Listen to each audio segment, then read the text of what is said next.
aren't going to be on until I turn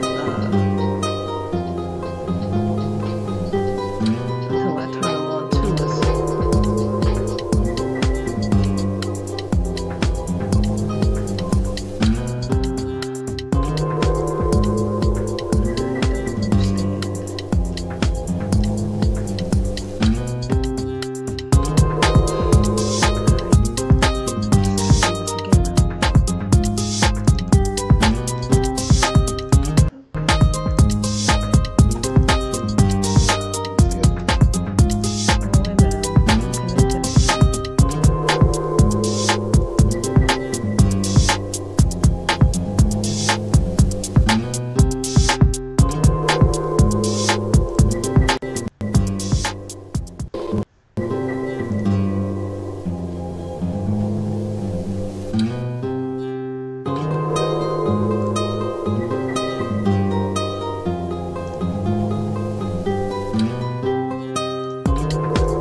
Hey everybody in Lukman Nation, this is Jacqueline Lukman. And I'm over here just sweating my eyebrows out as Abdul Shahid Lukman, or as I am known now as the Jersey guy. The Jersey guy. The Jersey guy. AB the Jersey guy. The Jersey guy. So we apologize for the technical issues we've been having. Sometimes that happens. Things don't, as much as we want to get in here and just get stuff popping right away, it doesn't always work like that. So we thought we weren't going to do a show today, but a couple of things happened this week in between our last show a couple of days ago where we talked about Hurricane Harvey, and today where we really just had to do this show to make some points about an issue that we have seriously been talking about for years. You and I have been talking about this issue for a few years here in Lukman Nation, and the only reason this issue is getting attention again now is because it involves a certain celebrity pastor down in Houston. What's going on? No, I'm trying to let people know that we're back. Oh. And, well, I tell you what, you talk while I share the stream. How about that? Well, first of all, we weren't going to do a live stream. I know last time we spoke about, that it's the Labor Day weekend coming up, which doesn't even mean much anymore in this country of unchecked capitalism and the way that labor has lost ground in this country. Doesn't even really mean much anymore. I mean, it's gotten to the point now where it's supposed to be a time for rest for workers, but you got people that have to work on Labor Day, and you got people who can't even enjoy. I remember used to look forward to a long weekend. But now it's like with they got us so much in the pressure cooker. Everybody is jamming the roads on Thursday, and I mean, it's really getting more and more hectic to even take a holiday. But yeah, we said we weren't going to do it. We were going to use this as a time to relax. But just like Michael Corleone said, every time I think that I'm out, they bring me right back in. And so anyway, we thought that we would do something a little different. But before I go on to the show, first of all, I'd like to thank you guys for joining us. I'd like to thank you for your support. Jackie and I'd like to thank you for your support. Thank you. We thank you for the donations that have come in. We're very grateful for the donations that are coming in. And trust me, I mean, as you see, we're having technical difficulties because we need to upgrade our equipment. There's a lot of things we need to do. And we're a microcosm of we're a microcosm of the larger progressive community. What I mean by that is that you have heard me say plenty of times on the show, Jackie and I have said on the show, that black progressive groups, for the most part, don't get any funding. We don't get any funding. They got this pot out there, the DNC got this pot and all this money for progressive issues. But nothing sprinkled down to us. Right. So we have to bubble gum and duct tape. I mean, we really are basically left to our own devices to get our voices heard and to get our message out there. So that's why we thank you for the donations that you guys have been sending us. And trust me, we're putting them to good use. So anyway, just to go on with the show. We all know about Hurricane Harvey and the destruction and that's being caused down there.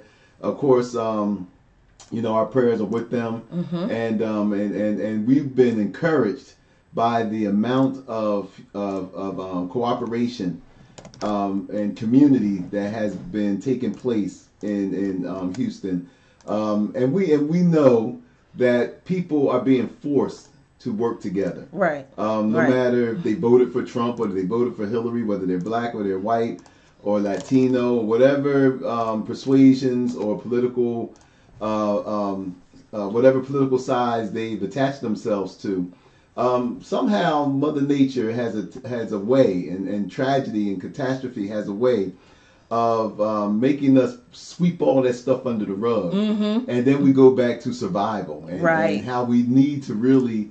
How our survival depends on others. Exactly. You know what I'm saying, Jackie? Yep. So we basically that brought us into doing this today, and we were really concerned. There's been a lot of press, a lot of opinions about one particular pastor, Joel Osteen, and the way that he handled the crisis. Joel Osteen being the pastor of Lakewood Church. Lakewood Church, one of the largest churches in the country, or maybe the largest. He has maybe the largest building facility.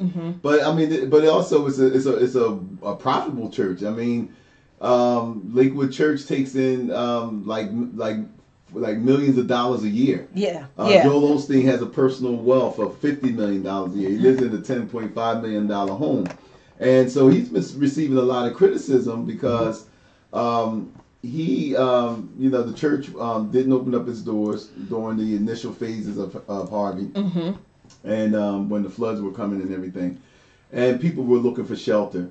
And so here you had a pastor who's in charge of this large facility, and people would think that he would step up to the plate and be like, "Hey, look, I got this big building," but then it came to where.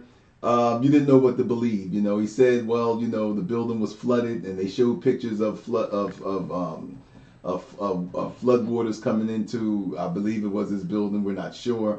But then also It was like, well, it wasn't that. The city didn't even ask me if they needed my help. Right. Then it was, well, we wanted to see what would happen. Oh, well, I got staff members. And let me tell you something. Most of the excuses that was given wasn't by Joel Osteen. It was by people who came out to defend him like they were his lawyers. Right, right. I mean, the thing that killed me was the way people, like somebody, and I guess he did do this, his staff, like you said, took pictures of the water in the building. Now, they made it seem like the water was like coming up to the pulpit, but it wasn't. No. The water was in like the parking garage level, right? So let's make something real clear, because you all know that because we've said it many times before, we are Christians, we are believers in the Lord Jesus Christ, but we ain't buying this prosperity gospel foolishness that the Joel Osteens and the Paula Whites and the pastors of that ilk have been peddling, especially to, I shouldn't say especially to the black community, because it's not like they only preach this stuff to us. They preach it to whomever will listen. But I mean, it is dangerous for us. I mean, it's like life threatening for us.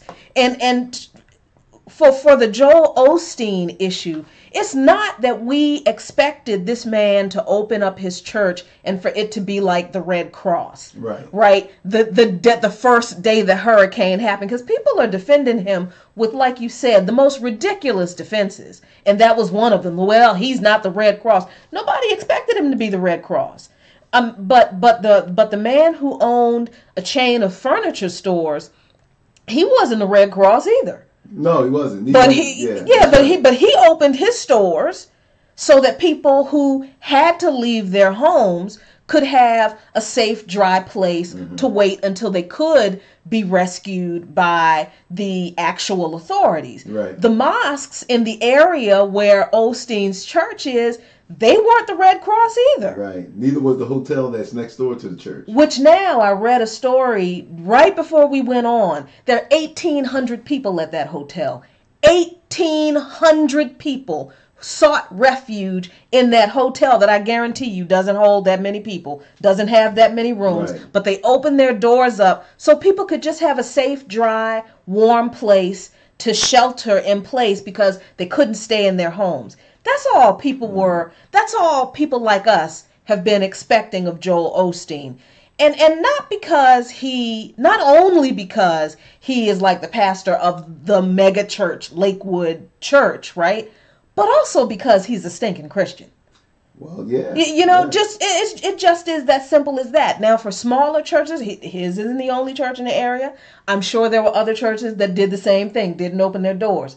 It's just that he had the most space of all of these other facilities. And then, like you said, Osteen himself said, well, the city of Houston didn't ask me that, they didn't tell me that they needed help. Well, the city of Houston didn't tell the mosques that were in the same neighborhood that they needed them to open their doors. Right. But they did. The city of Houston certainly didn't tell the funeral homes to open their doors so that people could have a dry, safe place to wait. Right, until they were rescued. Right. The city of Houston didn't commission the Cajun Navy to go out and try to save people. No, I mean, we know we have a friend on our timeline, and shout out to you, Jeremy White, I think. Jeremy White, or maybe Jeremy Wilburn. I have to check and see. But we have people on our timeline. I don't want to call a bunch of people's names because I know that some people don't want to be at it. But we know a lady who is an EMT down. I think she lives in Texas, but she lives far away from Houston. Right. So she's not immediately impacted by that. She's coordinating rescue efforts in Houston right now. And she is giving us information that is counter to some of the stuff that's been spreaded around on social media about, people shooting at the Cajun Navy. No, that's not happening. People are shooting because they're shooting in the air to call attention to the fact that there are people in these buildings, and some of the rescue vessels keep going past them. Well, I mean, that reminds me of Hurricane Katrina, where you had all of these reports of people, shooting each other in the head and, raping old ladies and all this other kind of stuff. And I mean, every time we have these type of situations, especially when it involves poor people, it's always the sensationalism when it comes Right. to, oh man, man, they were stomping on the old lady's hat, man, and throwing kids off the bridge, like a scene out of The Wire. Right. And later on, I want to address a certain person who made a video that was on my daughter's timeline, who came to the defense of Joel Osteen, and he basically, well, I don't want to call anybody names, but this seems to be the pattern with people who are celebrity worshipers. See, I don't know if Joel Osteen is being defended by these people because he's a pastor or because he's a celebrity. You know, and it's the same way in this culture that we have, Jackie, where we have this celebrity worship of people where there seems to be this notion that they can't be criticized, or they Beyonce does something crazy, or P. Diddy or Jay-Z, and all of a sudden it's like, oh well, what can you say about Beyonce? At least she got money, and that is what this is what we judge people based on now. It's like, well, you can act a fool, but if you're rich, that's okay. Yeah, we give you a pass. So that I'm hearing more of a celebrity worshiping of Joel Osteen, as opposed to, oh well, he's a guy that just made a mistake and he's a pastor and cutting him a break. So one of the things I wanted to say is, and just to address people who I've been reading comments on social media, and all kind of crazy stuff. The one thing about, oh well, he doesn't take a salary, and Joel Osteen, he's a man of God and he's this. And I've never questioned whether he's a man of God or not. That's beyond my pay grade.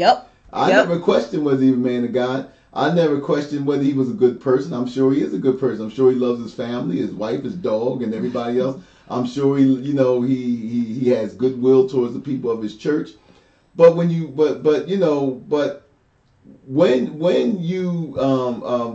need to be held accountable, then you need to be held accountable. Right. And that's all I'm saying. I mean, I've had discussions with people online where it was like, what about the other pastors, and what about T.D. Jakes, who doesn't live anywhere, who does churches nowhere near the area? The Potter's house is not near Houston. Right, it's in Dallas. Yeah, I mean, I had people come at me with that, saying, well, you ain't say nothing about T.D. Jakes. Why? Because he's black. I mean, come on, people, think. And the thing is, we have criticized T.D. Jakes before on other things. Before T.D. Jakes, he's gonna get criticized later on in this live stream. Because when I say him, I'm saying the black church. Right. We got bear with us. We getting ready to turn the heat up under them too. I mean, this whole idea that the scripture that I love for people to misuse, and by love I mean I can't stand that crap. Is the touch not mine anointed. As if holding people accountable for their actions is harming the anointed of God. That misinterpretation of that scripture, first of all, it's false. Mm-hmm. It is a false interpretation of the scripture, and it really is some of the laziest thinking by Christians it blows my mind. The things that pastors of any church, any size church, anywhere that has any kind of congregation, whatever the demographics are, it blows my mind the kind of things these people get away with because people misinterpret that one scripture. Touch not mine anointed. Right. It bothers me so much because, first of all, anybody can claim that they're called by God to preach. Mm-hmm. Anybody. You got people in y'all's families who, y'all Christian folks, y'all got people in your families who all of a sudden they were, just raging, violent drunks and child molesters and the worst thieves. And then all of a sudden one day, They said, well, I've been called by God to preach. Now listen. Especially when they come home from prison. Why is it that everybody When they come finds home from Jesus prison, in prison? you know? Does Jesus just kind of hang out in prison? And because he knows, well, I know a lot of people are going to be here, so I just hang out here and wait, Right. and wait to anoint some people to preach from here. Come on, not that we're saying that if you've been truly called by God and you having to do some time, because I know some good pastors who got that background, yes, and they're doing the work of the Lord. So so we're not painting everybody with a broad brush. No, but let's be realistic here. Let's be very honest and realistic here. Anybody can say they're called to preach. And we've seen some people who are established pastors, and not even necessarily established. We've seen some people who call themselves pastors and preachers and bishops and elders who say some jacked up stuff. And that's just the stuff they say. Mm-hmm. Right? We're not even getting into the realm of the things they do that hurt people. But because we believe in this touch not mine anointed, all of a sudden somebody who says I am called to preach, then all of a sudden we feel like, oh, we can't criticize what they do anymore. Because they're the called of the Lord, so they say. Now I'm not going to challenge anybody's calling, because that is above my pay grade. If you say you've been called by the Lord to preach, I'm going to believe you. Mm-hmm. But I can certainly judge you based on what you do, because the Bible tells me as a Christian that is what I'm supposed to do, even for pastors and leaders in the church, especially for them. Because the Bible also tells us, even though it says touch not mine anointed, and that's misinterpreted, and it applies to a specific incident in the Bible also tells us that when the teachers and the leaders of the church are doing their job well, they are worthy of double honor. So, I mean, when a pastor is doing his job right, when he is rightly divining the word of God, the way, what we say in the faith, mm-hmm. when he's rightly divining the word of God, when he is providing not only spiritual but emotional support to his congregation, when he is using his gift as a shelter for hurting people. And not just a tax shelter. Well, yeah, not a tax shelter, an emotional and spiritual shelter. The way the faith is supposed to be used, when he's doing his job right, he's worthy, he or she, worthy of double honor. But the Bible also says that when those leaders in the church, when those preachers in the church are sinning, then they should be called out publicly in the church by members of the church. We're punks when it comes to this. And I know that we're punks when it comes to this for a very specific reason. We don't read our Bibles. Well, it's good that you said that, because Shannon M. Sally, I hope I'm pronouncing your name right, Shannon, but she brings up a good point. She said, I think many have forgotten the trials of Job. Trials are not necessarily a punishment. To tell the masses that God only gives these trials to the unworthy completely disregards God's lesson.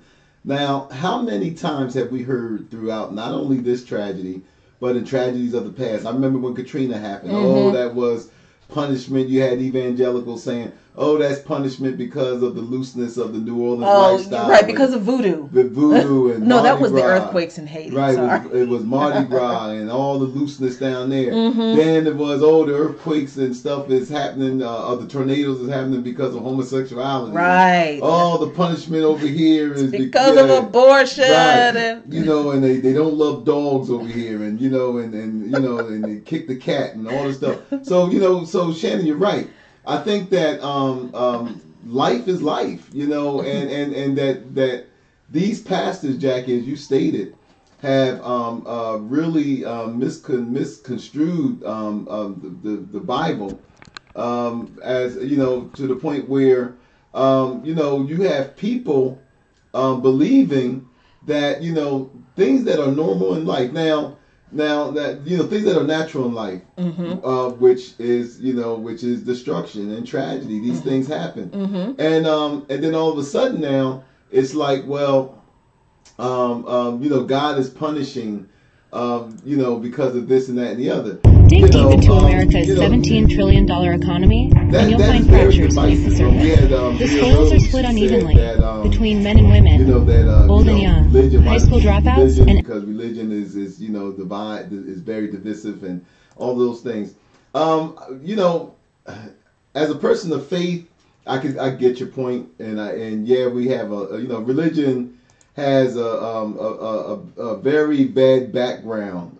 When I say religion, I'm not just talking about Christianity alone. I'm talking about religion does have a very dark background when it comes to the atrocities of the past and war and all those things. But I think that we're kind of missing the fact that a lot of the death and destruction that we have witnessed, especially I say within recent history, had nothing to do with religion at all. I look at World War I and World War II, where you had millions of people die. Where you had United States drop atomic bombs on people just because they weren't white.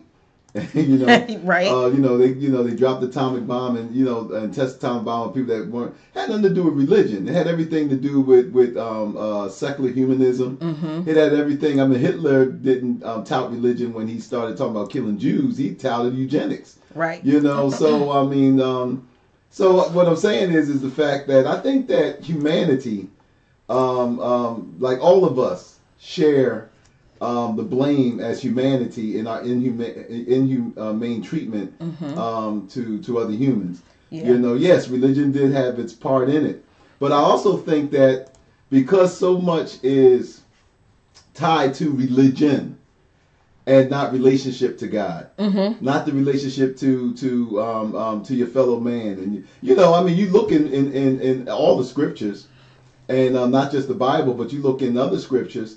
And you will see that they are constantly telling you how to treat your fellow man. They are constantly teaching you what we should do with the environment and how we're supposed to interact with each other. And so you have all that good instruction there. And you got the crazy stuff. But I think that as intelligent beings, I think that God is basically had left it up to us. To iron out the crazy stuff. Right. You know what I mean? Right. And basically that those messages of what our relationship should be to the planet, what our relationship should be to each other, to our families, I think those basic instructions quite remain consistent in many religions. Yeah, I agree. I think they are consistent. And since we're talking about Christianity, there's some crazy stuff that is in the Bible that you would have to know the history of the faith itself, right? The evolution of the Christian faith, especially in the Western world, very problematic. In order to weed some of that, the problematic misogyny and the sexism and some of the really messed up scriptures about slavery. If you understand history, you understand where that stuff comes from. So you're able to weed some of that out. That's why history is so important. At the same time, there's enough good stuff in there that if you just read it with an open mind, and like I said, weeding out the messed up stuff. Mm-hmm. Read it with an open mind. You will find that, like you said, there's clear instruction about how we're supposed to be good stewards. Look at the Ten Commandments. We could, as a species, live by the Ten Commandments alone, and we'll have a better planet than we have now. But we don't want to. We don't want to. You know why? Because we're selfish. We're selfish. And like the Bible clearly says that we have dominion over the earth, but it also says that we're supposed to be good stewards. A steward is a caretaker. We're managers of the earth, and we just can't abuse it. That's not what a good steward is. A good steward takes good care of what you're managing, and in several parables in the Bible, a good steward is shown as reaping benefits or replicating the benefits of whatever it is they're taking care of. So how are we being good stewards of the planet that God has given us when we are destroying it. We're not. Well, and remember last week we spoke about when we was on this subject last week. See, my beef with Christianity in this country today, I'm not even going to deal with outside of our borders.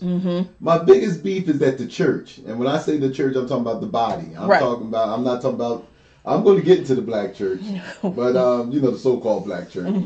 But what I'm saying is that Christianity has failed in guiding the morality of this country. When you told me that Paula White, when you said that Paula White and others were Trump's spiritual advisors, I said they need to lose their job.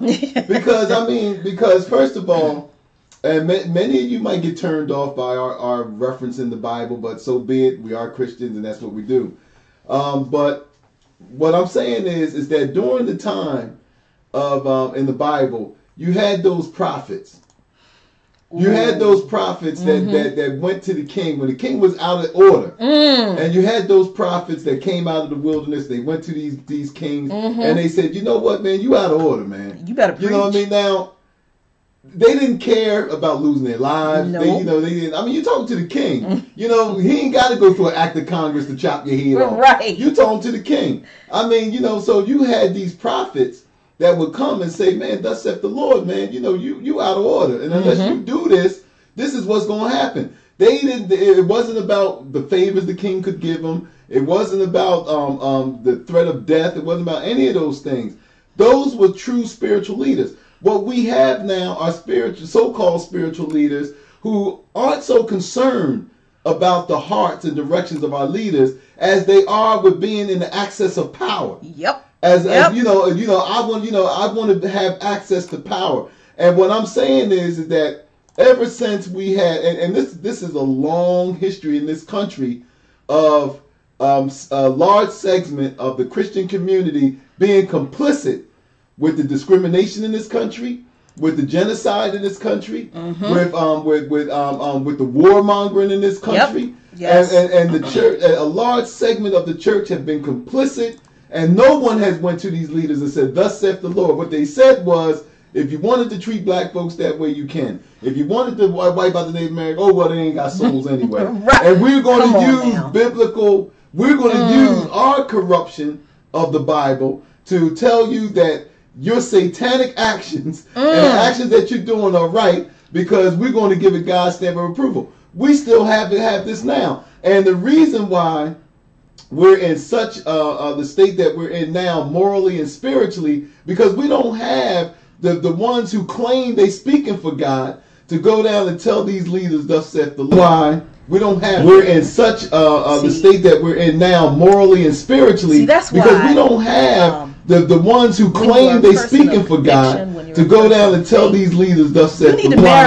We don't have. We're in such the state that we're in now, morally and spiritually, because we don't have the ones who claim they speaking for God to go down and tell these leaders, thus saith the Lord. We don't have. We're in such the state that we're in now, morally and spiritually, because we don't have the ones who claim they speaking for God to go down and tell these leaders, thus saith the Lord. We don't have. We're in such the state that we're in now, morally and spiritually, because we don't have the ones who claim they speaking for God to go down and tell these leaders, thus saith the Lord. We don't have. We're in such the state that we're in now, morally and spiritually, because we don't have the ones who claim they speaking for God to go down and tell these leaders, thus saith the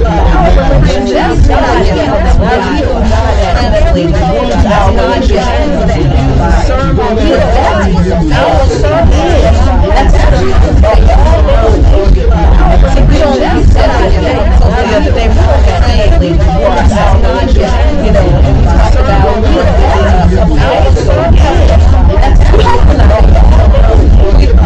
We're in such the state that we're in now, morally and spiritually.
you know, we progressives have the same problem that a lot of Christians have. We don't like our favorite personalities. We don't like our celebrities to be challenged on their bullshit.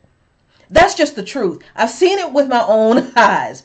You know, and if we don't like our favorite celebrities to be challenged on their bull, then we can't be challenged on our problems either. Right. That's a huge blind spot for us. So when we criticize other Christians the way we do, it is because we know that we're falling short as a community of believers. We're not trying to convince progressives that you should be Christians. I could personally care less whether you're Christians or not.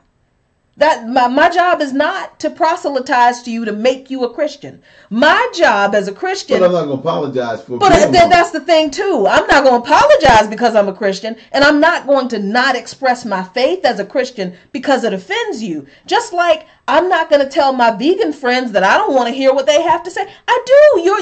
Your deeply held convictions are important to me.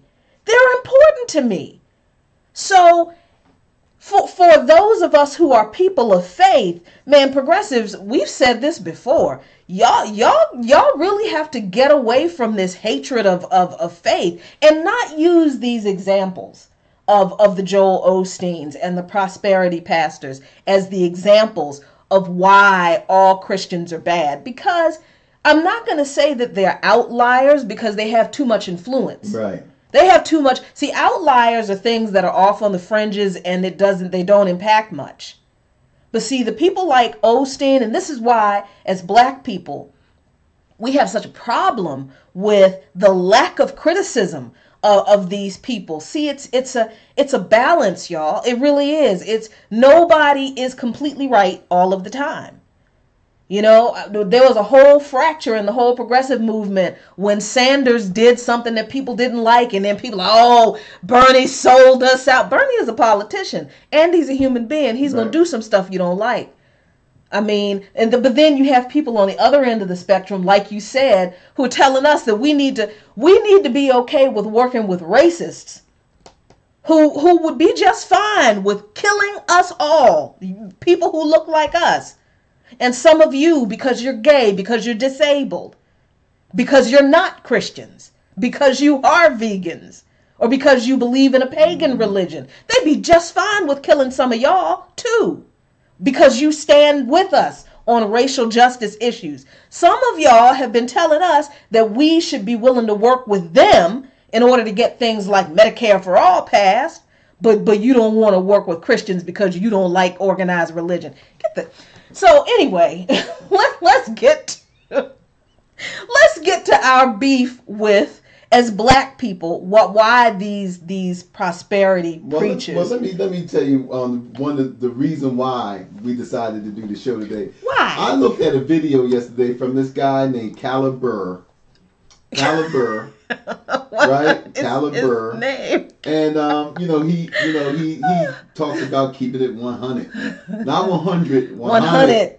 Right? So anyway, he defends Joel Osteen, right? And he's talking about, I don't understand why y'all coming after Joel Osteen because, blah blah blah blah blah. Keeping it 100. Not 100, 100. Right? So anyway, he defends Joel Osteen, right? And he's talking about, I don't understand why y'all coming after Joel Osteen because, blah blah blah blah blah. Keeping it 100. Not 100, 100. Right? So anyway, he defends Joel Osteen, right? And he's talking about, I don't understand why y'all coming after Joel Osteen because, blah blah blah blah. Keeping it 100. Not 100, 100. Right? So anyway, he defends Joel Osteen, right? And he's talking about, I don't understand why y'all coming after Joel Osteen because, blah blah blah blah. Keeping it 100. Not 100. Y'all know how y'all do. Y'all know how y'all do. Oh my God. And and then he says, well, and so if Joel Osteen would open up the church, y'all know what would have went on. Well, first of all, Caliber, I don't know what would have went on. Unlike you, I don't assume that people are going to act in a savage manner. And we have already stressed that a lot of that stuff that Caliber was referencing was false. Right. Didn't even happen. Mm-hmm. Now, this what gets me with this guy is that he don't know Joel Osteen. He says the same thing that everybody else says. Oh, well, Joel Osteen doesn't even take a salary. Let's deal with that right there. Let's deal with that right there, because a couple of folks say that, oh, my pastor, he doesn't even take a salary. He doesn't this and that. Yeah. Look, I've been in church most of my life, right? And I know about the love offerings. I know about this offering. I know about the pastor's favorite fun offering. I know about this offering. I know about that. There's many ways the pastor can get paid. You know what I mean? Now, that's not a criticism. What I'm saying is that don't put it out there that the pastor, especially somebody as rich as Osteen, who is worth $50 million now, personally. His personal wealth. That's not the church's wealth. Right. He lives in a $10.5 million house. Now, before y'all come at me and say, well, why are you hating? I'm not hating. Or why are you sitting back there? I mean, God wants his people to live prosperous, but then nobody's more religious than black people. Why we ain't prosperous? And how about that's a lie? No, but I'm saying, but this is what folks are saying. Well, I mean, you can't, God wants his people to be prosperous. Well, if God wants his people to be prosperous, and I do believe that, then what's with the millions of black folks who are putting in these coffers and Sunday morning and every other day? Why aren't they prosperous? Why is poverty so entrenched amongst the black community down in Houston? That's my problem. My problem is that you got pastors that getting on Osteen, $50 million. He gets up there, man. It's my God, you can't even come up with a better hustle than this. This guy gets up on Sunday morning, gives you a motivational speech, right? Smiles, and he got a nice smile. A lot. And he smiles, and then he makes you feel good for that hour and a half, whatever he's up there in. Yep. And then all of a sudden now, he walks away richer. The church walks away richer.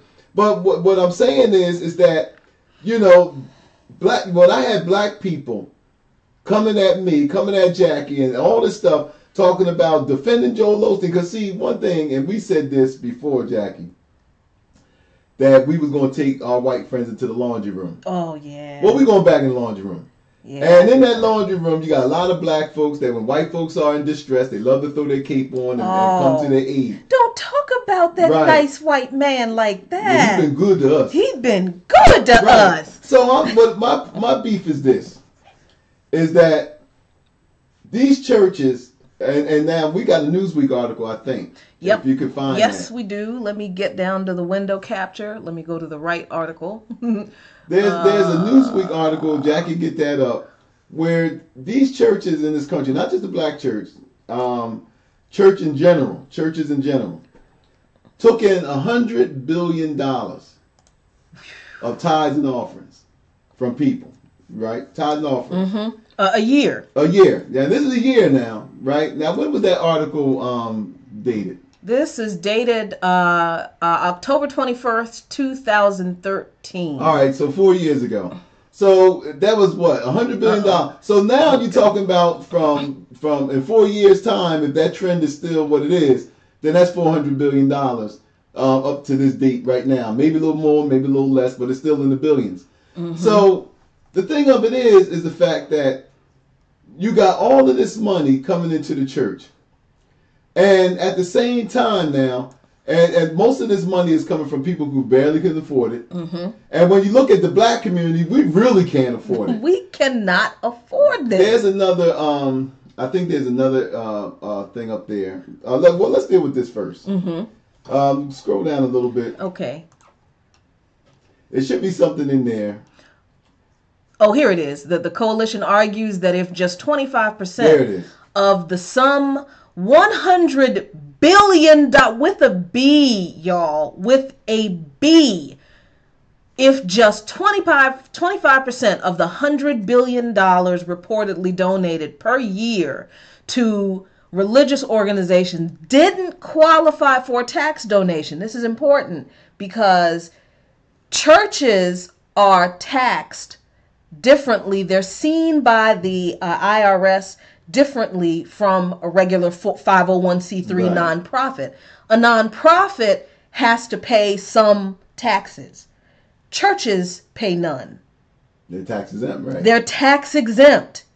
That means nothing, nada. Nothing. Yeah, nothing. Nothing. Right. It's all profit for these folks. It's all. Now, let me finish reading this quote. Because I go off. I go off on my tangents, and I have to tell y'all. I'll tell you in a minute. Okay, so the coalition argues that if just 25% of the $100 billion reportedly donated per year to religious organizations didn't qualify for a tax deduction, it might be subject to a gift tax of up to 35%, or as much as $8.75 billion in revenue. That's a year. The coalition used data from a Lincoln Institute of Land Policy study on the impact of nonprofit property tax exemptions to estimate that property taxes on non-qualifying churches could reach $8 billion. That's a lot of money. That's a lot of money. That's a lot of money. And now go to the other article, okay, if you can, to the Black Church, because we're going to make a point here. Okay, let's see which one. The Urban Intellectuals one. Let's go okay. to that one. Oh, let me expand that a little bit, guys. Blow that up so you can see it. Okay. All right. Where you want me to go? Just that, you probably the first paragraph. Oh. That's what you deal with. Okay. All right. Harlem World Live Streets research shows that Black churches, in aggregate, have collected more than $420 billion. What was that again? Oh, don't make me scream. $420 billion with a B dollars in tithes and donations, or otherwise known as offerings, since 1980. Now, this isn't per year. This is since, since 1980. With a Senate investigation into the finances of several mega churches underway, this was in 2013, mm-hmm. The prosperity movement, told you couldn't stand them, has been the target of mounting criticism from inside and outside the Black church. Specifically, the affluent ministries of, this really is his name, specifically the affluent ministries of the Reverend Creflo Dollar. And we know what that dollar stands for, too. Bishop Eddie Long, and the late Eddie Long. The late Eddie Long, because he has passed. He has passed since this article, and others have drawn the attention and ire, excuse me, of some clergy and lay people alike. Let me see. Let's go down to the next paragraph, just real quick. Researcher Henry E. Felder's study of the Blacks' donation habits. We can't. Right there. His research of Black people's donation habits to these churches demonstrated per capita spending of $508 per year in 2009 dollars. Another source, Tyler Media Services, estimated that Black church revenue approached $17 billion in 2006. Right. Now, let me put this in context for us. you, so I can calm down. I want to put this in context because according to the Pew Research Center, which has nothing to do with religion, mm-hmm. they're bipartisan, mm-hmm. right? Is that what that is? Yep, right. they're mm-hmm. Right. They ain't got no dog in this fight, basically. Right. So the thing of it is that the Pew Research has come to the conclusion. Now, Jackie just talked about Black people's donation habits to Black churches, right? Pew Research says that for every that white folks have $13, mm-hmm. Mm-hmm. compared to every $1 that Black people have, mm-hmm. right? Mm-hmm. Black people have been losing ground economically for the last 50 years, mm-hmm. and that ground that we lost economically accelerated under Obama. Man. Right? So this is where I'm getting at. The Black community, we ain't got it. We ain't got it. And for the Black church to receive that much money from us means that there's people in our community that's going without. Right. Going without. Now, you go to a lot of our communities, or where our reservations, mm-hmm. where y'all put us at, because come on now, we talking truth. Uh-huh. Where y'all put us at, mm-hmm. because gentrification and all this stuff, they ain't nothing but a barrier. So so we're in these reservations. So you go out into where we live, and we're surrounded by churches, But then look at the entrenched poverty we're with. Right. You know, look what we were just trying. So you're talking about $420 billion in 30 years. And there's another article, we didn't put it up, but it was another article says that black churches are taking in $14 billion per year. Right? Now, this is it. If you got that kind of money flowing in, then you know, what is happening with the money? Yeah, what do we get? Yeah, what exactly, Jack? What are we getting when you ride through these neighborhoods? And now, Jackie and I, living in D.C., we ride around, and, you know, basically now, look, we see a lot of these storefront joints popping up. And especially down in D.C., it's like, you know, I'm from New Jersey, so down in D.C., I was really, it really tickled me to see all these little storefront churches popping up with the husband and wife on the picture hugging and all this stuff. And when we talk about black business model, it seems to me that this is the new hustle. Like, you know, this is the new hustle. All somebody got to do is say, damn, $420 billion? I mean, I could get at least a percentage of that. Yep, and I ain't got to pay taxes? Yeah, and what do you have to offer? Nothing. You know what I mean? What do you have to offer? Anybody who went to a lot of these black churches can tell you how hard it is to get them to pay your light bill, or to get them to help you with your rent. You know what I mean? Oh man, you got to donate a kidney in order for them to, you know, if you ain't a member of the church or whatever, Shoot. you got to. I mean, so what I'm saying is, people, is that, you know, and I hate to say this, but I'm going to say it. We being ripped off. The black community is being ripped off because when you invest in something, and the church is an institution, and you're invested in that institution, what return are you getting from them? Right. Exactly. I mean, and we're talking about an institution that actually had tangible social relevance for black people at one time. Right. A lot of people don't realize it, and this is one of the reasons why we're so frustrated with so many progressives who hate Christians so much. That some of the same people always quoting Martin Luther King Jr., telling us how we're supposed to act more like Martin Luther King Jr., and they forget that Martin Luther King Jr. was a Baptist minister. So one of your heroes was a Christian. And he did what he did partially because of his faith. But you don't want to deal with Christians today because Christianity is the root of all evil to you. But you're going to come at me with some MLK scriptures when I say I don't have a problem with Antifa, because I don't have a problem with people fighting fascism actually standing up and fighting. Oh, yeah. But I mean, with $508 a year from households that have 13 times less wealth than white households. $508 a year from people who, like you said, hon, don't have it. When there was a time in this country where the black church was the cornerstone of the creation of black communities. Black churches started black schools. Black churches helped start black businesses. Black churches provided protection for black people and our allies and comrades. Black church members stood up to racism and white supremacy. The black church got involved in politics on behalf of black people and the fight for equal rights and struggle. I mean, Denmark Vesey was a member of what was it, Mother Emanuel Church? Yeah, he established the one. Denmark Vesey it led a slave rebellion. Was about to lead a slave rebellion until he got sold out by a slave. Nat Turner was a Bible preacher. Nat Turner did what he did because he said God told him to. John Brown, the same thing. Frederick Douglass, Harriet Tubman, all of these people. These freedom fighters, the Quakers.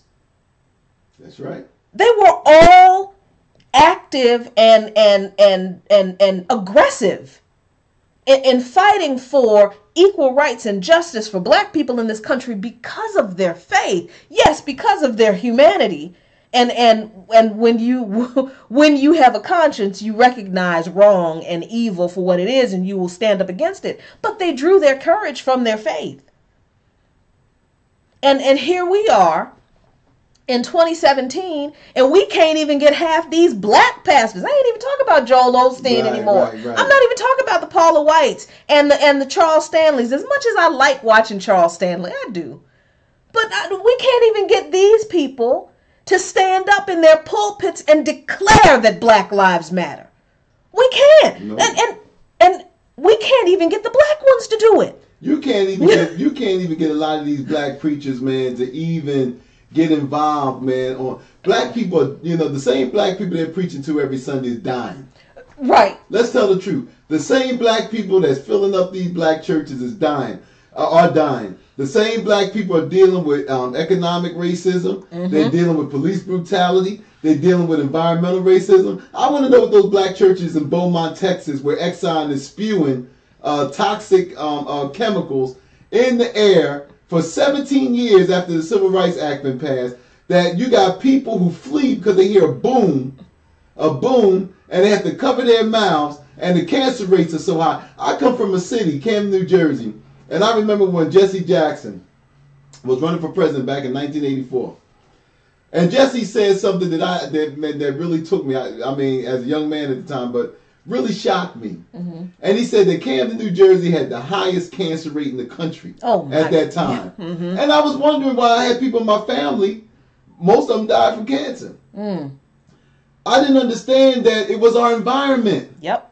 Everything in the black community that nobody else wanted, toxic, was put with us. Whether it was a treatment plant, yep. Mm-hmm. Water sources were polluted. I mean, we still got that today with Flint and other areas. So it was our environment.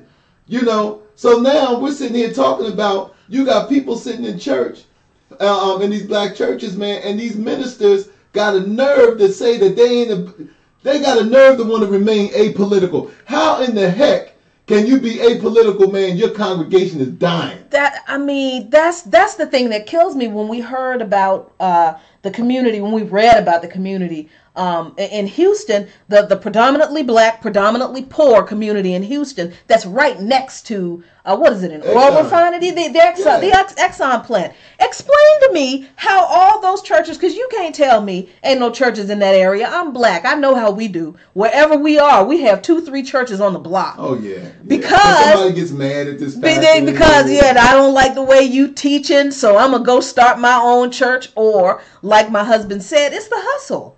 It's the hustle. We black people are paid less money for the same job than white people with the same level of education and the same level of experience. Black college graduates are twice as likely to be unemployed than white college graduates. Black college graduates who do get a job, they have twice as a higher percentage, almost 2 times as much student loan debt as white college graduate student loan debt is. I mean, when we buy a house, even if we have the income and the credit score to qualify for a prime loan rate, we still get pushed toward subprime lending. That's what the whole housing bust was about. Exactly. That's what all those $100 billion fines for Chase and Wells Fargo and J.P. Morgan, that's what those fines were about. But see, none of those people went to jail.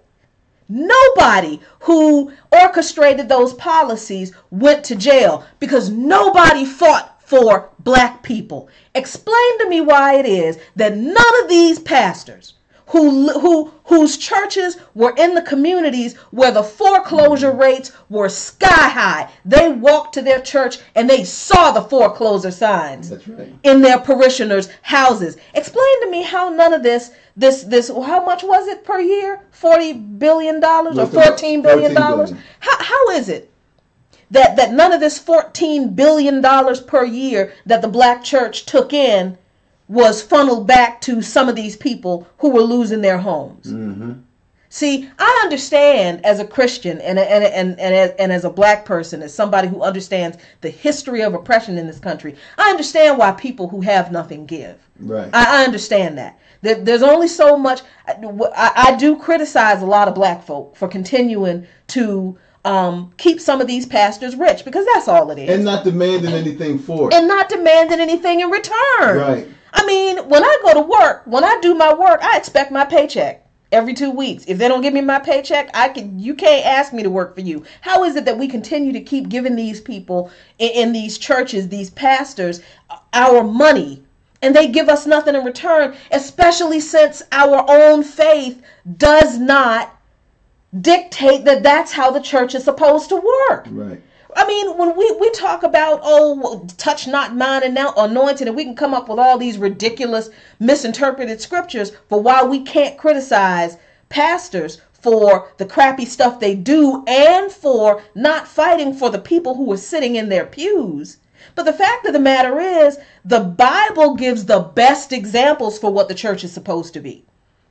In the Old Testament, the priests were to live in the temple. The people kept the temple up. That's where the tithes went for. That the offerings were not only to offer to God, but the offerings were also to feed the priest. The priest ate a section of the offerings. That's how they got taken care of. Ain't nobody buy a priest a big house. Now, it was absolutely true that some priests abused that. That's a human thing. And they were addressed for that. And they were addressed for that. Right. But that is a human thing. That's not a Christian thing. That's not a religion thing. That's a human being thing. That's greed. Mm-hmm. And in the New Testament, I mean, it got even worse, because the church in the New Testament, people were selling everything they had, and they gave the proceeds to the church. And there were people who were appointed in the church to divide all of everything that everybody brought to the church, to divide everything up equally among everybody in the church according to their need. That's from the Bible. That's in the New Testament. But now we have people in our communities who are literally physically sick, and they're being preyed upon, not just by corporations, because we got this focus now in the progressive movement. Everything is about big corporations. Y'all, the government's been screwing us over since the government has been a thing. You're just now learning about how corrupt and how deep the influence of money is in politics. But please don't think that just because corporations now have influence into politics, that the government wasn't corrupt before that was true, because it was. So the problems that we are facing today, it's not just because the corporations have all this influence. It's because the government was rotten to the core from the very beginning, because it was based on principles that weren't true. All men weren't created equal. They knew that was a lie when they wrote it, because they owned some men. Yeah. But anyway, they didn't believe it themselves. They didn't believe it themselves, and they knew that. But how is it that we have those biblical examples of how the church is supposed to not only take care of the preachers and the priests, but how the church is also supposed to take care of the people, the widows, and the church is supposed to take care of the widows and the orphans? How is it that we have that biblical example of how the church is supposed to take care of people, the congregation, and we have churches today that all they do is preach a good word and collect our tithes and offerings? And then when you, like you said, when you as a member of the congregation need some help financially, you got to fill out a form. You got to sit before the committee. Yeah. Your form got to be approved. They got to pray on it. And, and then you got to pay that joint back. Yep. Oh, I know about that. This is first-hand experience. I used to belong to a church where they did that. I knew someone who was in between jobs. He got laid off from one job, couldn't find another job right away. He was behind on his rent, and the pastor and the financial committee told him that they weren't going to pay his rent because he didn't pay tithes regularly. I needed help paying my mortgage because I had bought another house, and I had a renter in one house. I was very blessed, very fortunate. This was after my mother died, so it was really weird. But so I was carrying 2 mortgages, and I needed help. I couldn't afford. I just needed help to bridge that gap for that month. Yeah, life showed up. Life showed up. I had to fill out a form. I had to talk to the head of the trustee board, and he had to tell the trustees, and they had to agree on it, and then I had to pay them money back. And up until that point, I had tithed regularly. I don't have a problem with paying my tithes. I do have a problem with paying my tithes to an institution that doesn't do anything for me without an additional cost from me. I've already paid you. I mean, I don't. We need to be smarter than this. Well, like I said, anytime you give your money to any institution, you're investing in that institution. Right. You know, let's not, look, you're investing in that institution. Even if your investment is you believing that institution gets you closer to God. Right. Even if that's your basic understanding of your investment. But what really gets me is the fact, like you said, Jackie, poor people and poor black people specifically have always been preyed upon. See, the church used to be and I'm glad you mentioned earlier about the role the black church, the church played in our community. The church used to be our advocate, our protector. You know, places it provided space for us, to socialize and you know, I mean, all of these things. And then what happened is the fact that now the church has joined the sides. And when I say the church, I know before I get all the hate. Well, I'm not talking about everybody. I know that there's some churches out there doing their thing. There's some pastors out there doing their thing. But this is one of the blatant examples. One of the examples that really get my crawl. When Trump was running for president, and these black pastors made this big photo op. And I told you, Jackie, when they went there, I said, man, them Negroes ain't did nothing but go in there, eat his cheese, drink his wine. He did. And that's all they did. The agenda of black people was not up for discussion. Because see, just like we think we know white folks know us too. And I'm gonna tell you what Trump did. Trump seen these super spiritualized Negroes, and he said, "Oh, I know how to shut this down." And the media backed us up. Trump went to Trump. He got into his most, because like I said, man, and please bear with me. But white folks know us too, especially spiritualized blacks. They know. So this is what they did. Trump said, I know they're gonna come in here and ask for stuff for black people. And I ain't really gonna deal with that right now. I know how to block that. So what he did was he got his most sullen face, his most as humble as he could be.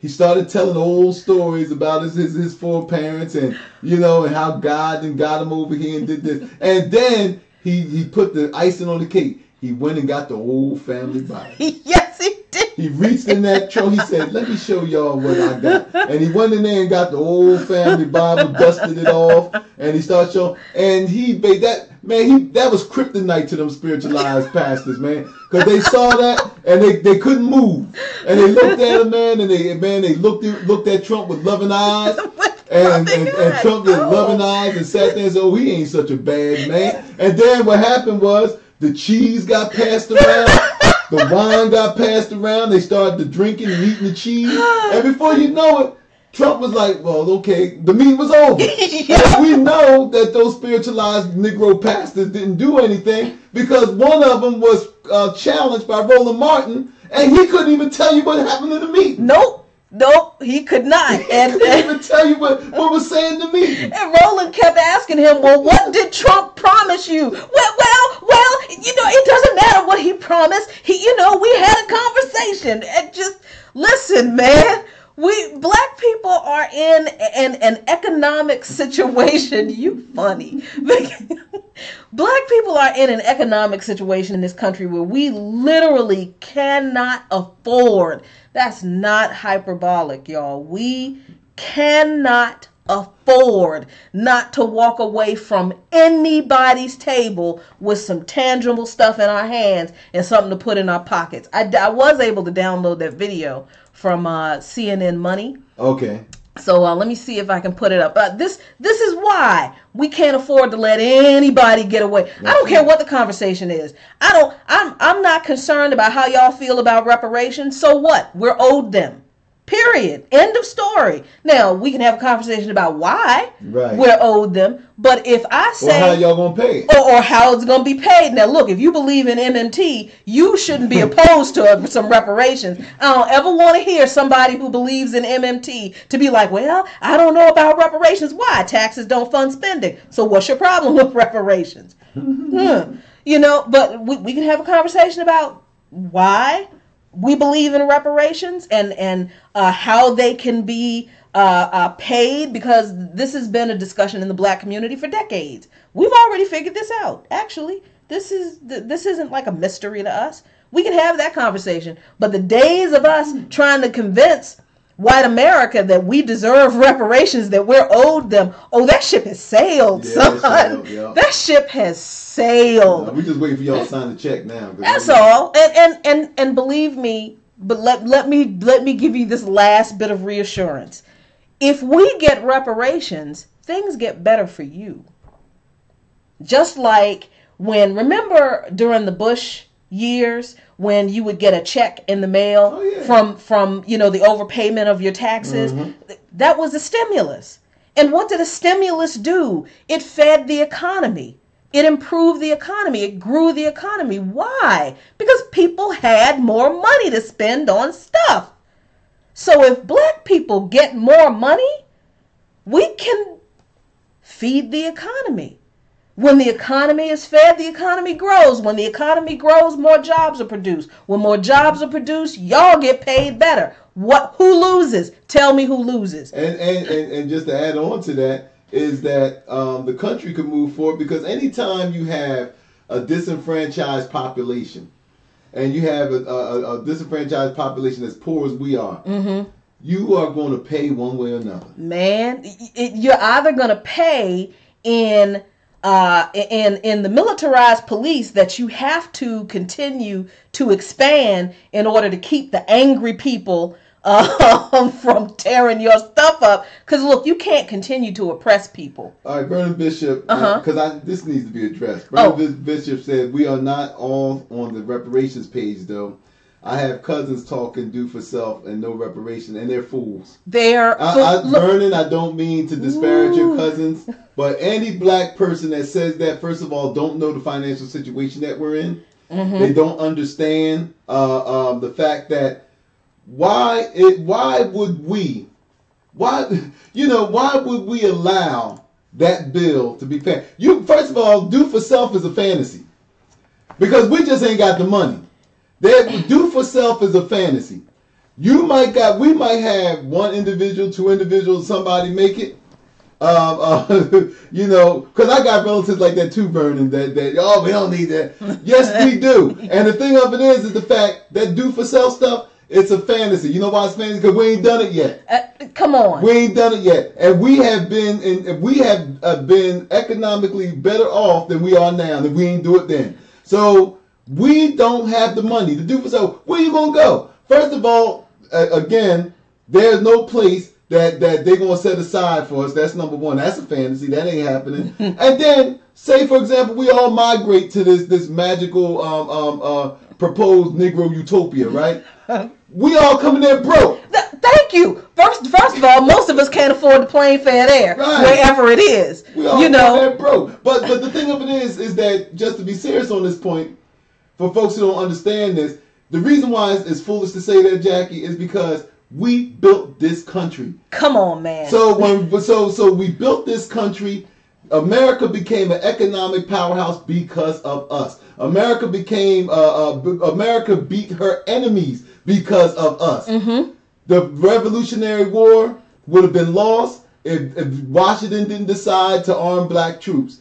The Civil War for the North would have been lost. Yep. And even the South finally got it and was like, man, we need to arm them too. But by then, too many, all the black folks are like, why the hell would we fight for you? But my point being is the fact that the United States became an economic powerhouse because of black labor.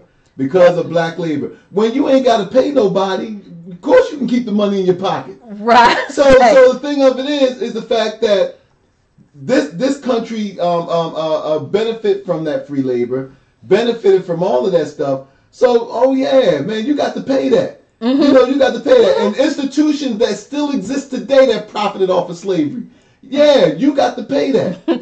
So I think that it's crazy for black people. I ain't even worried about white people who say it because they definitely. But black people are crazy to say that we need to do for self no reparations, because I don't know no other. The Jews are still milking the reparations from Germany. I'm talking about Jews that was born yesterday talking about, well, where's my check? And get dual citizenship. And get the benefit of dual citizenship. I mean, but you brought up the issue of white people in the reparations discussion. You know, it's funny when black people believe the do for self mantra. White people ain't never do for themselves. Don't believe that lie. The only reason we say do for self is because we're taught this American exceptionalism. You know, we all work for, but white people tell me this all the time when I talk about the history of this country. We talk about the history of this country. Well, my grandfather came here from Italy with nothing, and he worked hard, and nobody gave him anything. That's a damn lie. That's a lie from the pit of hell. That's a lie. And I'm going to tell you why that's a lie. Because when immigrants of every other ethnicity not meaning race, but ethnicity meaning geographic and cultural location or group, when immigrants of every other ethnicity came to this country, those who were indeed poor, they committed just as much crime, larceny, and vice as black folks were accused of committing. But see, we make movies that even we like to watch because we love ourselves some mob movies up in this house. We love The Sopranos and all the mob movies. But see, that crime, the Irish gangs. We just watched a movie last night about an Irish gangster running around killing Irish people, ripping off the union workers. You know, going up against the Italians, the Polish mob, the Jewish mobsters. But I mean, black Europeans of all ethnicities were running around the streets of these major cities, dirt poor, discriminated against, running around in gangs, beating people up, raping people, spreading diseases. They had houses of prostitution and ill repute and gambling and all that kind of stuff too. And you know what happened? Do you know what this government did? You know why those neighborhoods like Little Italy and Greek Town and Polish Town and Chinatown. About 5 points. Right, 5 points. Do you know why those neighborhoods aren't seen as teeming dens of crime like most black neighborhoods in cities are seen today? Because the government at the turn of the century said, you know what, we're really tired of these dirty, filthy immigrants killing each other in the streets. We can't keep having this. So we have to figure out what we need to do to help them address the problems they have with discrimination, with poor hygiene, with poor health, with poor education, with poor housing. The YMCA was created to address youth crime among immigrant young men. Yeah, that's right. So the idea, excuse me, that anybody, and that's just one example, y'all. That's just one. Not even talking about the Homestead Act. We're not even talking about the New Deal. Somebody shared a map. I gotta find that map. Somebody shared this map of all of the New Deal, all of the places in the country where New Deal policies benefited all around the United States. I gotta find that map and share it. When you understand that the New Deal, many of the policies of the New Deal when they were enacted in the states, they were exclusionary of black people and Native people. That those programs did not benefit us. So any white person who says in response to black people demanding reparations, well, my parents, grandparents, great-grandparents came here on a boat from Italy or from Ireland with some rotten potatoes, and they just didn't have anything, and all they did was work hard, and they didn't accept a handout. They're lying through their teeth. Yeah, or they just don't know the history. Right, and then when they start talking about pull you up by your bootstrap, well, the government gave you your bootstraps. Thank you. The government gave those people some bootstraps. The government saw that we didn't have boots, and they were like, F you. Yeah. So if y'all think we're hating, yeah, we are. Because yeah, I'm hating because, see, my grandfather, I don't know people who work as hard as black people. I don't. When I was coming up, And I remember looking at all the people around me. And I didn't see people. My mother, my father walking miles. I'm talking about miles because he didn't have a car just to go to his factory job. I didn't know more harder working people than the people I saw in my community. I don't see any harder working people than the people I see in my neighborhood getting up early in the morning waiting for buses. Going about their day and going about their job. So it really did offend me a lot as a kid coming up when I used to hear this narrative that we don't have because we didn't work hard enough. Man. I didn't know any person that worked harder than my mother and my father. I didn't know people who worked harder than the people that I saw getting up, who were friends of our families or who lived, kids that I played with their parents, and how tired, their mothers would come home after taking care of other people and working in hot. I didn't know these. So I'm saying, well, why are we stuck here? Why are we stuck here? Why is it that all I got to do is go to the next township over in the suburbs, and I don't see what I see in my community? Right. We get the message early in this country that things aren't equal. We get that message early. So what you were saying, Jackie, makes a lot of sense. Is the fact that until we get honest in this country, that the government is also complicit in making sure that others stay down and that other people were raised up. Until we get honest about that, and that's the reason why we said before on the show constantly that those of you who didn't like identity politics, those of you who didn't like, one of the things that I seen that still bothers people, even on our page. And you got folks that, we put stuff on there about, environmental racism and all kind of stuff. And, it's my job because I am the researcher. And I look at what gathers people's interest.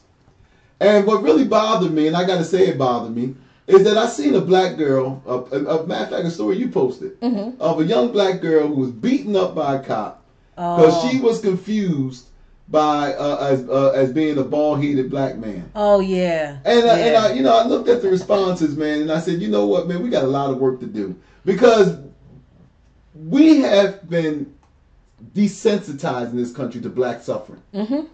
We have become desensitized to the point I had put a tweet where I said that the sad emoji should be the national symbol of Black America. We ought to have that in the middle of a flag. Right. Because what I'm saying is we have become so desensitized to black pain and black suffering, it don't even affect us no more. It don't even affect black people like it should. Right. I got a story right now on my timeline of a black man sitting in Beaumont, Texas, who's dealing with Exxon and the pollution that goes on in that community and stuff, and nobody picked it up. You know what I mean? But I put something on there about my, cheating on your barber. Everybody like that. That was hilarious. But what I'm saying is that people, we going to deal with the inequities in this country, Jackie. If we're going to deal with the problems of this country, we got to change our hearts. Yeah, and the thing is that, that is a personal. That's the personal one-to-one. That's where the black church needs to be doing its work. Right? That's where we have to be holding the black church and these huge mega pastors. There is no excuse for why these people, all of them, are not speaking out on social and racial justice issues, other than the fact that they're greedy and they don't care.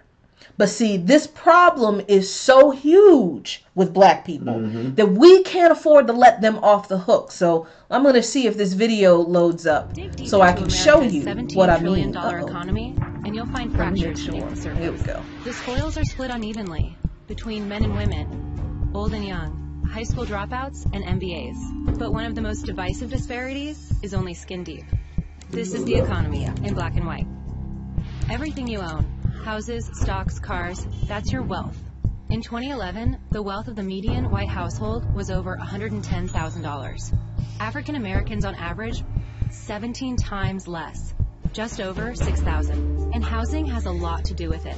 For the average American, their home is the most valuable part of their portfolio. It's an investment that can appreciate with time, and it can be passed from one generation to the next. But the rate of homeownership among whites is 28% higher than that of blacks, and the lingering effects of segregation could be to blame. Discriminatory practices by the Federal Housing Administration prevented African Americans from buying houses in many suburban neighborhoods. The Fair Housing Act of 1968 sought to level the playing field. But by then, African Americans were entering a housing market that had already seen massive appreciation. Meanwhile, white families had seen their housing investment soar in value during their head start. Fast forward to the 21st century, minority groups were again victims of housing exploitation, this time by big banks. Bank of America and Wells Fargo, among others, were compelled to pay hundreds of millions of dollars in fines and restitution for pushing minorities into exploitative subprime mortgages and charging them higher rates and fees. This contributed to the fact that blacks and Hispanics lost nearly a quarter of their wealth between 2004 and 2010. Whites lost just 1% during that same period. So the American economy houses two realities, one black, one white. The divide between them, a measure of inequality.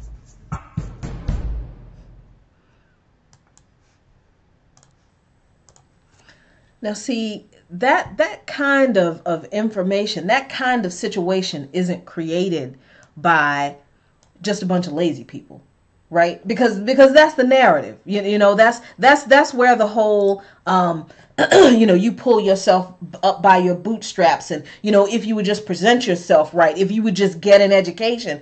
Well, we've done that. Mm-hmm. Like I said, you've got black people with college degrees who are twice as likely to be unemployed than white people with college degrees. Right. Black people with college degrees and advanced degrees who are paid less money for the same job as white people with the same level of education. Exactly. And so that's why this brings up a few points that we're going to wrap this up on. And thank you, Vernon. That's absolutely true. We didn't inherit stuff. You know why we didn't inherit stuff? Because our stuff was taken from us. Yep. Repeatedly. I'm in the middle of a series right now called The Rise of the Political Black Left over on Brick by Brick with me, Jacqueline Lukeman. And I did a show last week, I think it was, where I started to highlight some of the massacres that were committed by mobs of racist white people, and how after Reconstruction, white people just kirked out and just ran around marauding and destroying black communities. I mean, literally burning communities to the ground, murdering innocent people, tearing up black businesses. We did what we were supposed to do. We did what we were supposed to do.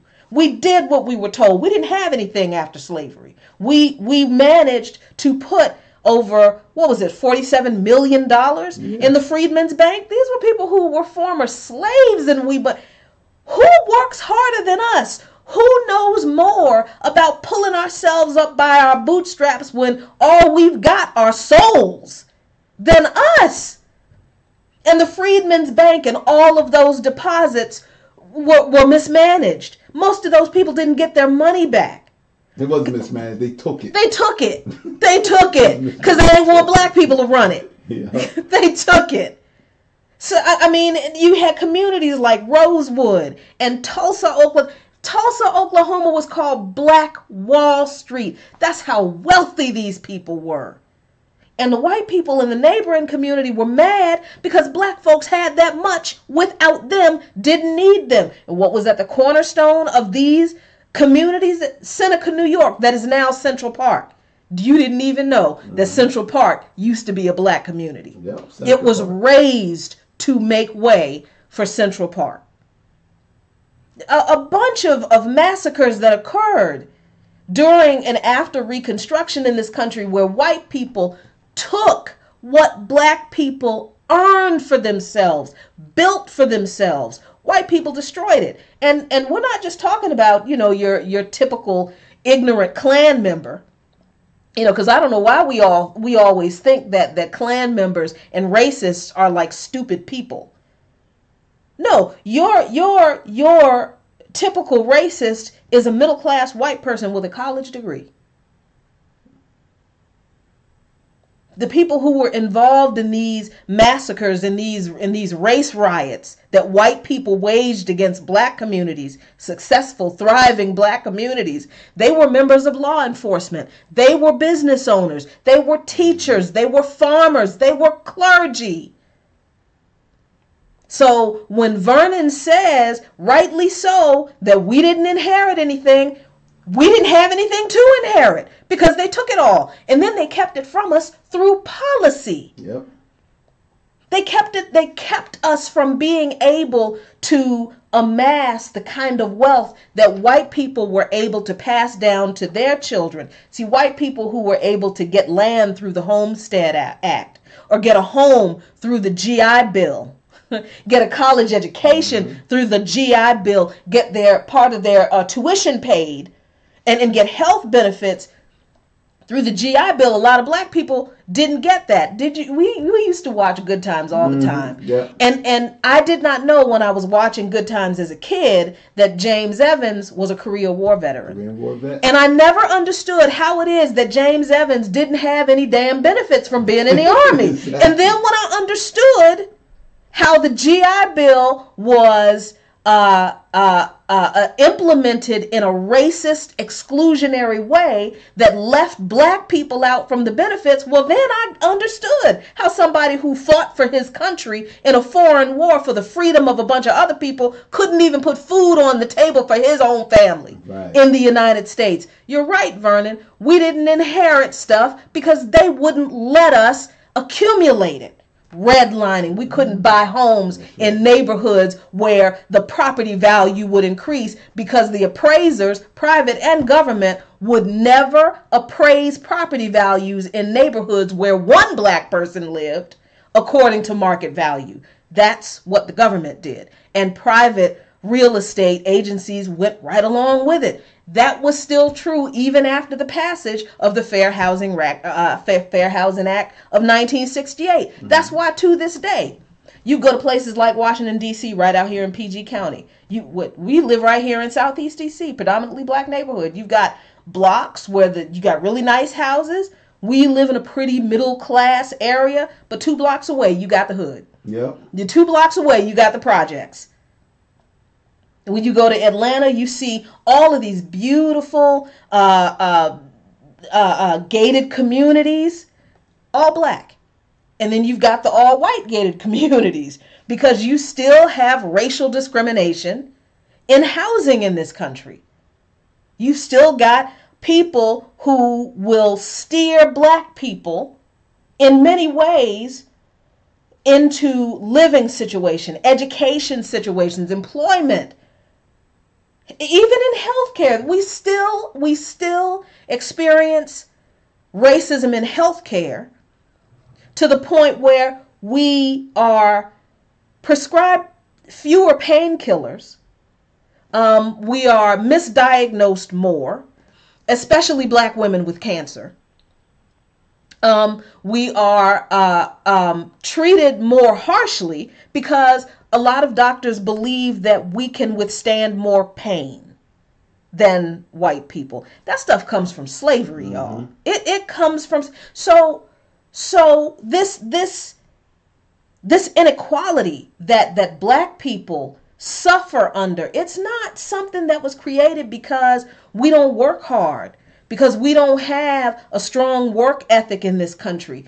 It was perpetuated by racially biased policies with the intention of keeping us from accumulating wealth in order for us to be on equal footing for everybody else. That's why these general progressive policies are not enough. That's why $15 minimum wage isn't enough. Because, see, black people in minimum wage jobs who are supposed to be getting the federal minimum wage, well, they're still paid less than white employees. So you have to deal with the racial discrimination. Medicare for all would be great. It would be wonderful. But then you still have to deal with the racial discrimination that black people face. And as people of faith, we can't let these people off the hook who have so much influence in our communities, in our suffering communities. They're getting all of our money, and they're telling us that our response to all of these injustices and inequities is supposed to be, well, just pray and pass the plate. Mm-hmm. But that's not even what the Bible says, y'all. The Bible tells us that we are supposed to, as Christians, seek justice. Go after it. Where you don't find it, you find it. If you don't see it, you look for it. You seek justice, love mercy, and walk humbly with your God. We are supposed to fight on behalf of the oppressed. The Bible tells us that God will damn the nations that oppress the poor. And we're supposed to be the voice of justice for the widow and for the orphaned. That's all from the Bible too. Mm-hmm. And black people cannot afford to continue to give what little bit of resources we have to a bunch of people who aren't doing any of those things on behalf of the people in their congregations, but they're standing up every Sunday after they show up in church and they're Bentley talking about God wants his children to be prosperous. Mm-hmm. No, God wants his children to be just. And we have fallen short. So, we got to wrap up. So what else we got to say, baby? No, that's it. I think we said it. Thank the people for joining us, and if you like what you see, like what you heard, then support us. Support us. We have donate to us. Could be one-time donation or monthly donation, mm-hmm. However whatever is best for you. One time through PayPal and monthly through Patreon. Exactly. Mm-hmm. And hey, look, we're just here to tell the truth. I know that today's topic wasn't as sexy as the DNC or not sexy as the MMT, and it ain't sexy as a lot of other stuff that we like to indulge in. But we have to talk about everything, and especially when it comes. We said last week, Jackie, survival politics is what we're about. Mm-hmm. And so anyway, just to thank you, Shannon, Zoe, Vernon. The rest of you guys who came to join us and sat with us. We just really thank you, and we hope that you come back and join us again. Yep. Share this video, like us on Facebook, and subscribe to us on YouTube. Peace, y'all.